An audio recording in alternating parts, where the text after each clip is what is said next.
بسم اللہ الرحمن الرحیم۔ کتاب روضۃ الباسم، پارٹ نمبر 10، باب نمبر 11، حضور صلی اللہ تعالی علیہ وآلہ وسلم کے عمومی سیرت و کردار اور اعلیٰ اخلاقی اصولوں کا بیان، پیج نمبر 139 سے شروع۔ حضور نبی اکرم صلی اللہ تعالی علیہ وآلہ وسلم کی ذات اقدس انسانیت کے شرف و ارتقاء کے لیے اللہ تعالیٰ کا سب سے عظیم انعام ہے۔ آپ صلی اللہ تعالی علیہ وآلہ وسلم کی سیرت کا ہر پہلو رشد و ہدایت، حکمت و بصیرت، اخلاق و مروت، عفو و درگزر، عدل و انصاف اور رحمت و شفقت کا آئینہ دار ہے۔ قرآن مجید نے آپ صلی اللہ تعالی علیہ وآلہ وسلم کے خلق عظیم کی شہادت دیتے ہوئے فرمایا، وَإِنَّكَ لَعَلَىٰ خُلُقٍ عَظِيمٍ، سورہ قلم آیت نمبر 4۔ اور بے شک آپ عظیم الشان خلق پر قائم ہیں، یعنی آداب قرآنی سے مزین اور اخلاق الہیہ سے متصف ہیں۔ اس فصل میں جہاں ایک طرف آپ صلی اللہ تعالیٰ علیہ وآلہ وسلم کی سیرت و کردار، اوصاف حمیدہ اور اعلیٰ اخلاقی اصول ذکر کیے گئے ہیں، وہیں دوسری طرف آپ صلی اللہ تعالیٰ علیہ وآلہ وسلم کے وہ علیم النذیر اور فقید المثال خطبات بھی شامل ہیں جنہوں نے انسانیت کو ایک جامع نظام حیات، انسانی حقوق اور معاشرتی فلاح کا درس دیا۔ فتح مکہ کے موقع پر آپ صلی اللہ تعالی علیہ وآلہ وسلم نے جبر و سفاکیت کرنے والوں کے سامنے اپنے الطاف کریمانہ کا اظہار کرتے ہوئے فرمایا، لا تثریب علیکم اليوم، آج کے دن تم پر کوئی ملامت اور گرفت نہیں ہے۔ اسی طرح خطبہ حجۃ الوداع، جو انسانی حقوق، معاشرتی انصاف، عورت کے مقام و مرتبہ کی حفاظت، جان و مال کے تحفظ اور امت کی وحدت جیسے دائمی اصولوں کا منشور ہے، آپ صلی اللہ تعالی علیہ وآلہ وسلم کی سیرت کے آفاقی پہلوؤں کو نمایاں کرتا ہے۔ آج جب دنیا اخلاقی زوال، سماجی انتشار اور روحانی بحران کا شکار ہے تو سیرت محمدی روشنی کا بلند ترین مینار بن کر ہمیں یہی درس دیتی ہے کہ ہم بھی صدق و وفا، شرم و حیا، عفو و درگزر، امن و آشتگی، عدل و انصاف، مساوات و رواداری، امانت و دیانت، شفقت و محبت اور رحمت و رافت جیسے اوصاف کے حامل بنیں۔ اس باب کی الحدیث، حدیث نمبر 1، باب نمبر 1، سیدہ خدیجہ الکبریٰ رضی اللہ تعالی عنہا کا پہلا بیان سیرت مصطفیٰ۔ حدیث نمبر 1، حضرت عائشہ صدیقہ رضی اللہ تعالی عنہا سے مروی ہے، وہ فرماتی ہیں، پہلی وحی کے نزول کے بعد حضرت خدیجہ رضی اللہ تعالی عنہا نے رسول اللہ صلی اللہ تعالی علیہ وآلہ وسلم سے عرض کیا، ایسا ہرگز نہ ہوگا، خدا کی قسم اللہ تعالیٰ کبھی آپ صلی اللہ تعالی علیہ وآلہ وسلم کو رسوا نہیں فرمائے گا۔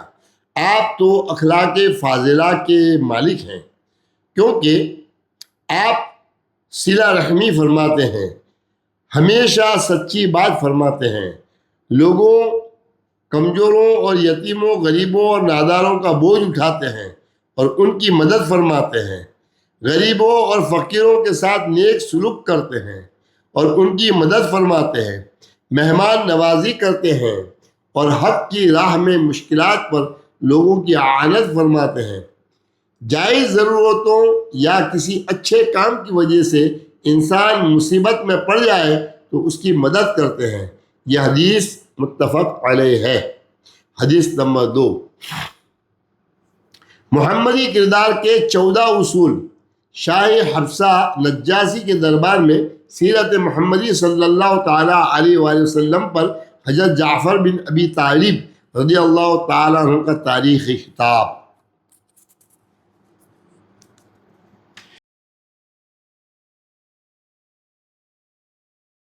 ام المومنین حضرت ام سلمہ رضی اللہ تعالیٰ عنہا سے مروی ہے کہ جب ہم سرزمین حبشہ میں اترے تو نجاشی کے دربار میں حضرت جعفر بن ابی طالب رضی اللہ تعالیٰ عنہ نے کلام کیا اور فرمایا، اے بادشاہ، ہم جاہل لوگ تھے، بتوں کو پوجتے تھے، مردار کھاتے تھے، بے حیائی کے کام کرتے تھے، رشتہ داریاں توڑ دیا کرتے تھے، پڑوسیوں کے ساتھ بدسلوکی کرتے تھے، اور ہمارا طاقتور ہمارے کمزور کو کھا جاتا تھا۔ ہم اسی طرز زندگی پر چلتے رہے حتیٰ کہ اللہ نے ہماری طرف ہم ہی میں سے ایک پیغمبر کو بھیجا جس کے حسب و نسب، صدق و امانت، عفت و عصمت کو ہم جانتے ہیں۔ انہوں نے ہمیں اللہ کو ایک ماننے، اس کی عبادت کرنے اور اس کے علاوہ پتھروں اور بتوں کی عبادت چھوڑ دینے کی دعوت پیش کی جنہیں ہمارے آباء و اجداد پوجا کرتے تھے۔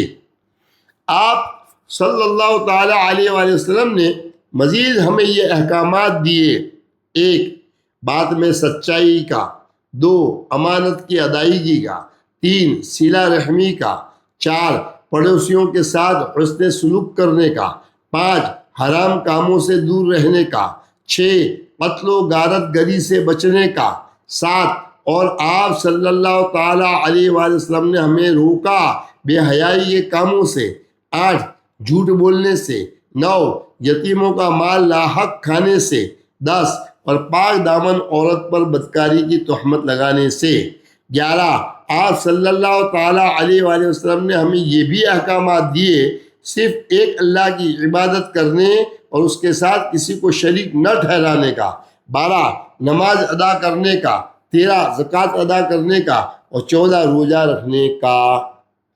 اسے امام احمد بن حنبل نے المسند میں روایت کیا ہے۔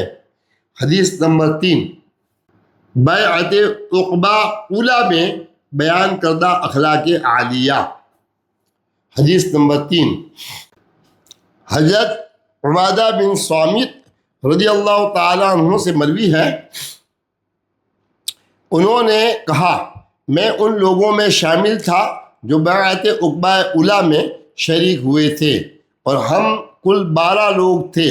پس ہم نے دفاعی جنگ کی فرضیت کا حکم نازل ہونے سے قبل عورتوں کی بیعت کی طرز پر رسول اللہ صلی اللہ تعالیٰ علیہ وآلہ وسلم کی بیعت کی: 1 ہم اللہ کے ساتھ کسی کو شریک نہ ٹھہرائیں گے، 2 نہ چوری کریں گے، 3 نہ بدکاری یا فحاشی کا ارتکاب کریں گے، 4 نہ اپنی اولادوں کو قتل کریں گے، 5 ہم میں سے بعض پر بہتان نہ لگائیں گے، 6 نہیں ہم کوئی ایسا بہتان لائیں گے جسے ہم اپنے ہاتھ پاؤں کے سامنے گھڑتے ہیں، اور 7 نہیں نیکی میں ہم اس کی نافرمانی کریں۔ اگر تم یہ امور بجا لاؤ گے تو تمہارے لیے جنت ہے، اور اگر تم ان امور میں سے کسی ایک میں بھی دھوکہ دہی کے مرتکب ہوگے تو تمہارا معاملہ اللہ کے حوالے ہے۔ اگر وہ چاہے گا تو تمہیں عذاب دے گا، اور اگر چاہے گا تو معاف کر دے گا۔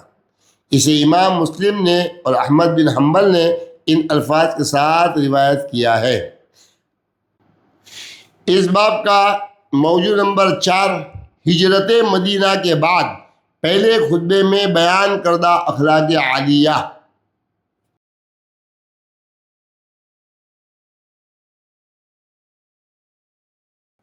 حدیث نمبر 4، امام ابن ہشام، بیہقی، کلاعی، ابن رجب الحنبلی، ابن القیم، ابن کثیر اور امام سیوطی نے اپنی اپنی کتب میں حضور نبی اکرم صلی اللہ تعالیٰ علیہ وآلہ وسلم کا ہجرت کے بعد اہل مدینہ سے پہلا خطبہ روایت کیا ہے۔ حضور صلی اللہ تعالیٰ علیہ وآلہ وسلم نے اللہ تعالیٰ کی حمد و ثنا بیان کرنے کے بعد فرمایا: 1 اے لوگوں اپنے لیے عمدہ افعال آگے بھیجو۔ تم سب کو خوب جان لینا چاہیے کہ دو خدا کی قسم تم میں سے ہر ایک کو روز قیامت زوردار گرج کا سامنا کرنا پڑے گا۔ 3 پھر وہ اپنی بھیڑوں کو اس حالت میں چھوڑے گا کہ انہیں چرانے والا کوئی نہ ہوگا۔ 4 پھر اس کا رب اس سے ضرور پوچھے گا اور اس وقت نہ تو کوئی اس کا ترجمان ہوگا اور نہ ہی کوئی پردہ ان کے مابین حائل ہوگا۔ 5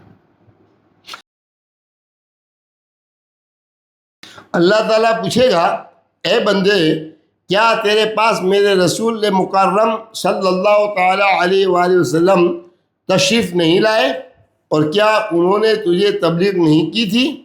6 کیا میں نے تجھے مال عطا نہیں فرمایا، تجھ پر اپنا فضل و کرم نہیں کیا؟ 7 تو نے اپنے نفس کے لیے آگے کیا بھیجا ہے؟ 8 وہ شخص دائیں بائیں دیکھے گا لیکن وہ کوئی شے نہ دیکھ پائے گا۔ 9 پھر وہ سامنے دیکھے گا تو اسے جہنم کے علاوہ کوئی شے نظر نہیں آئے گی۔ 10 تو جو کوئی دوزخ کی آگ سے اپنے چہرے کو بچانے کی طاقت رکھتا ہے تو وہ بچا لے، اگرچہ کھجور کے ایک چھوٹے سے ٹکڑے کے ساتھ ہی ہو۔ 11 اور جو کھجور کا ٹکڑا بھی نہ پائے اسے عمدہ گفتگو سے ہی جہنم سے چھٹکارا حاصل کر لینا چاہیے۔ 12 بلا شبہ عمدہ گفتگو کا بھی اجر دیا جائے گا۔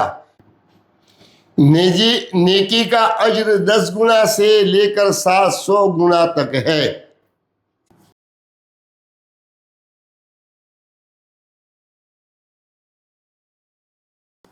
ابن اسحاق کہتے ہیں کہ اس کے بعد حضور صلی اللہ تعالیٰ علیہ وآلہ وسلم نے ہجرت مدینہ کے بعد ایک اور خطبہ بھی ارشاد فرمایا جسے امام ابن حشام، ابن سری، بیہقی، کلاعی، ابن القیم، ابن کثیر اور امام سیوطی نے بطور دوسرا خطبہ اپنی اپنی کتب میں نقل کیا ہے۔ دوسرے خطبے میں اللہ تعالیٰ کی حمد و ثنا کے بعد آپ صلی اللہ تعالیٰ علیہ وآلہ وسلم نے فرمایا: 1 اللہ تعالیٰ کی کتاب بہترین کلام ہے۔ 2 اللہ تعالیٰ نے جس کے دل کو اس سے مزین کر دیا وہ کامیاب ہو گیا۔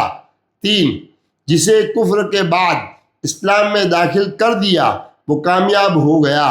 4 وہ شخص جس نے اس کتاب حکیم کو دوسروں کی باتوں پر ترجیح دی وہ کامران ہو گیا۔ 5 یہ کتاب تمام کلاموں سے عمدہ اور بلیغ ہے۔ 6 جس سے اللہ تعالیٰ پیار کرتا ہے تم بھی اس سے پیار کرو۔ 7 اللہ تعالیٰ سے دل کی اتھاہ گہرائیوں سے محبت کرو۔ 8 اللہ تعالیٰ کے کلام اور اس کے ذکر سے اکتا نہ جاؤ۔ 9 تمہارے دل اس سے بیزاری کا اظہار نہ کرے۔ 10 کیونکہ یہ کلام ان اشیاء میں سے ہیں جنہیں اللہ تعالیٰ پیدا کرتا ہے اور انہیں برگزیدہ و منتخب کر لیتا ہے۔ 11 اللہ تعالیٰ نے اسے اعمال میں سے بہترین بندوں میں سے چنیدہ اور گفتگو میں صالح کا نام دیا ہے۔ 12 جو کچھ لوگوں کو عطا کیا گیا ہے ان میں سے کچھ حلال اور کچھ حرام ہے۔ 13 اللہ تعالیٰ کی عبادت کرو اور اس کے ساتھ کسی کو شریک نہ ٹھہراؤ۔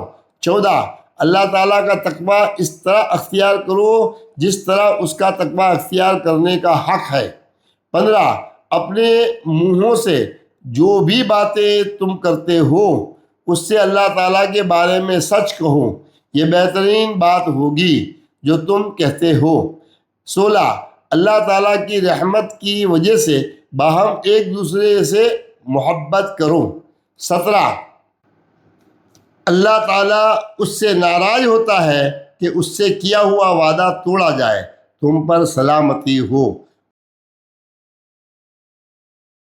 مضمون نمبر 5 خطبہ تبوک میں بیان کردہ اخلاق عالیہ۔ حدیث نمبر 5، امام واقدی، بیہقی اور ابن کثیر روایت کرتے ہیں کہ حضور نبی اکرم صلی اللہ تعالیٰ علیہ وآلہ وسلم نے 9 ہجری میں تبوک کے مقام پر خطاب کرتے ہوئے یوں فرمایا: 1، بہترین عمل وہ ہے جو دوسروں کے لیے نفع بخش ہو۔ 2، بہترین ہدایت وہ ہے جس کی پیروی کی جائے۔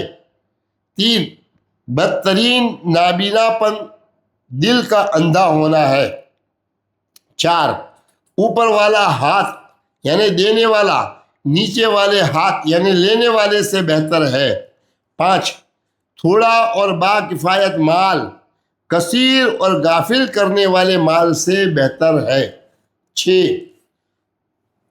سب سے بڑی غلطی بہت زیادہ جھوٹ بولنے والی زبان ہے۔ 7، بہترین امیری دل کی امیری ہے۔ 8، بہترین زاد راہ تقویٰ ہے۔ 9، سب سے بڑی حکمت اللہ تعالیٰ کا خوف ہے۔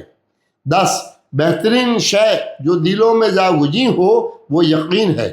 11، شک و شبہ کفر میں سے ہے۔ 12، بدترین کھانا یتیم کا مال کھانا ہے۔ 13، تم میں سے ہر کوئی 4 گز زمین یعنی مراد قبر میں جا بسے گا۔ 14، بدترین غور و فکر وہ ہے جو جھوٹ پر مبنی ہو۔ 15، ہر آنے والی شے قریب ہوتی ہے۔ 16، جو معاف کر دے گا اسے معاف کیا جائے گا۔ 17، جو عفو و درگزر سے کام لے گا اللہ اس سے درگزر فرمائے گا۔ 18، جو غصہ پی جاتا ہے اللہ اسے اجر عطا کرتا ہے۔ 19، اور جو مصیبت کے وقت صبر کرتا ہے اللہ تعالیٰ اسے اس کا اچھا بدلہ عطا فرماتا ہے۔ 20، اور جو صبر کرتا ہے اللہ تعالیٰ اس کے لیے اجر بڑھا دیتا ہے۔ 21، اے اللہ مجھے اور میری امت کو بخش دے۔ آپ نے ایسا 3 مرتبہ کہا، پھر فرمایا میں اللہ تعالیٰ سے اپنے لیے اور تمہارے لیے بخشش طلب کرتا ہوں۔ مضمون نمبر 6، خطبہ فتح مکہ میں بیان کردہ اخلاق عالیہ۔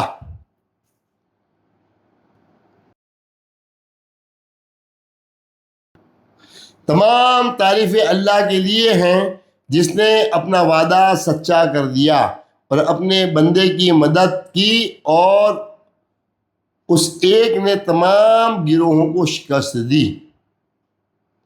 آرٹیکل نمبر 2، وحدانیت اور حاکمیت الہیہ کا اعلان۔ لا الہ الا اللہ وحدہ لا شریک لہ صدق وعدہ ونصر عبدہ وہزم الاحزاب وحدہ۔ اللہ کے سوا کوئی معبود نہیں ہے، وہ یکتا ہے، اس کا کوئی شریک نہیں ہے۔ اس نے اپنا وعدہ سچا کر دیا اور اپنے بندے کی مدد فرمائی، اور اس ایک نے تمام گروہوں کو شکست دی۔ آرٹیکل نمبر 3، نسلی تفاخر کا خاتمہ۔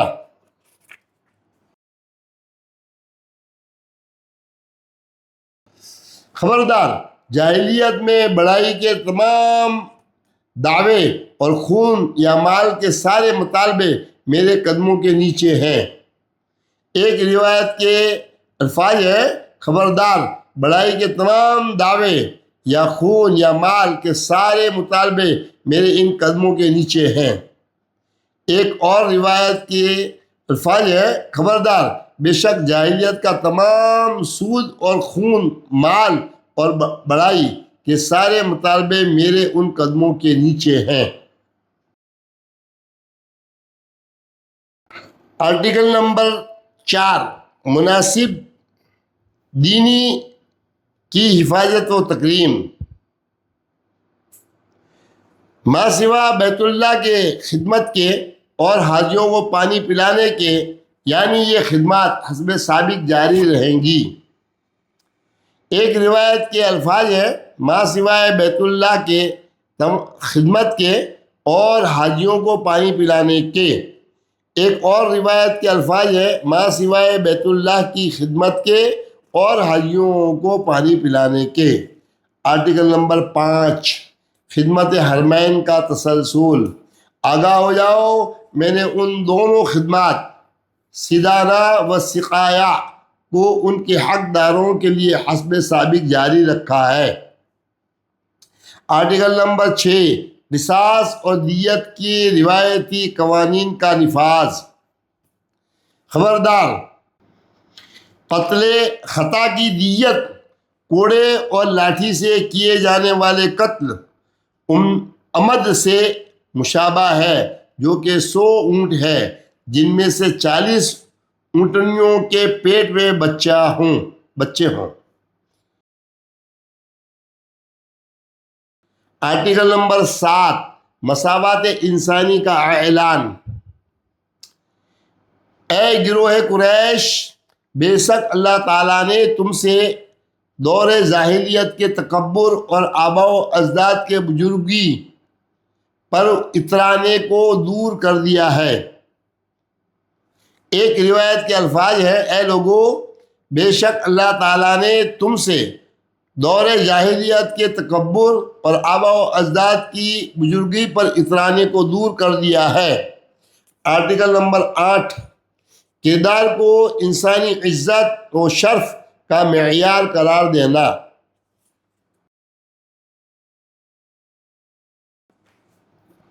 تمام لوگ آدم سے ہیں اور آدم مٹی سے تھے۔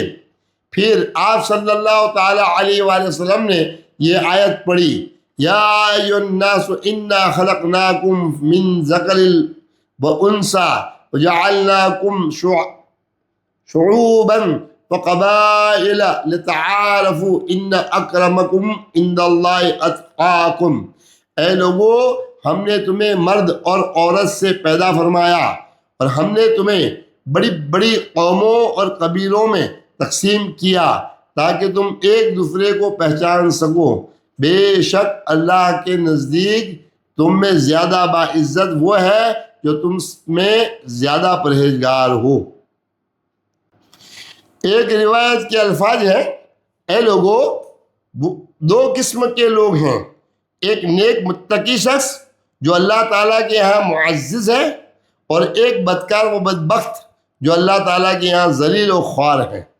پھر آپ نے یہ آیت تلاوت فرمائی، یا ایھا الناس انا خلقناکم من ذکر انثی وجعلناکم شعوبا وقبائل لتعارفوا ان اکرمکم عند اللہ اتقاکم۔ اے لوگو، ہم نے تمہیں مرد اور عورت سے پیدا فرمایا اور ہم نے تمہیں بڑی بڑی قوموں اور قبیلوں میں تقسیم کیا تاکہ تم ایک دوسرے کو پہچان سکو۔ بے شک اللہ کے نزدیک تم سب سے زیادہ باعزت وہ ہے جو تم میں سب سے زیادہ پرہیزگار ہے۔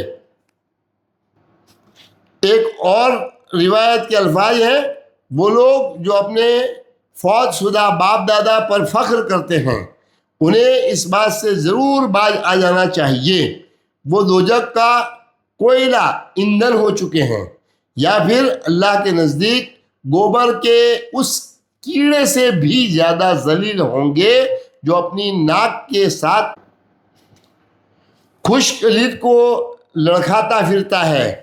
اللہ تعالیٰ نے تم سے جاہلیت کا غرور اور باپ دادا پر تفاخر دور کر دیا ہے۔ اب یا تو وہ مومن نیکوکار ہوگا یا بدکار بدبخت۔ تمام لوگ آدم علیہ السلام کی اولاد ہیں اور آدم علیہ السلام مٹی سے پیدا کیے گئے ہیں۔ یہاں پر پارٹ نمبر 10 مکمل کرتے ہیں، پیج نمبر 155 پر۔ پارٹ نمبر 10 آگے انشاءاللہ تعالی۔ السلام علیکم ورحمۃ اللہ۔